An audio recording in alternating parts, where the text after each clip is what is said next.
বাবা বাবা, আমরা একটু গাড়িতে উঠবো। এই কি বলছিস কি? এটা মালিকের গাড়ি, যদি কিছু হয় আমার থেকে ডবল টাকা নিয়ে নেবে। এই তোরা একদম জেদ করিস না।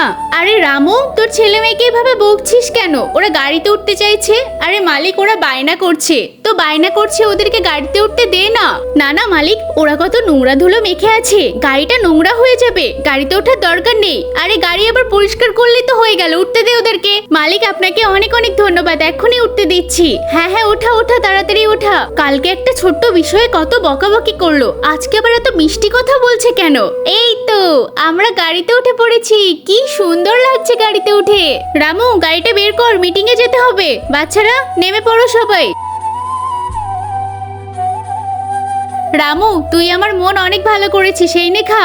না না, আমি এসব খাই না। ঠিক আছে, তবে তোকে একটা কথা বলতে চাই। হ্যাঁ মালিক, বলুন না, আপনি যা বলবেন আমি তাই করব। তোর যে জমিটা আছে না, ওটা আমার নামে করে দে, একটা বড় ফ্যাক্টরি বানাবো, তার বদলে তোকে একটা ভালো বাড়ি দেব। কি ভালো বাড়ি?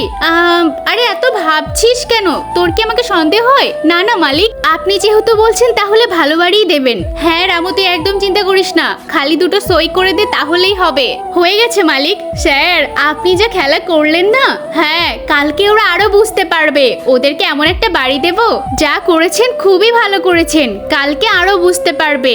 একবার শুধু ওরা চলে আসুক। এই চলো চলো, সাহেব আমাদেরকে ভালো একটা বাড়ি দেবে বলেছে। রামু চলে এসেছিস, তোর জন্য অপেক্ষা করছিলাম। এই দেখ, তোর জন্য একটা বাড়ি বানিয়েছি।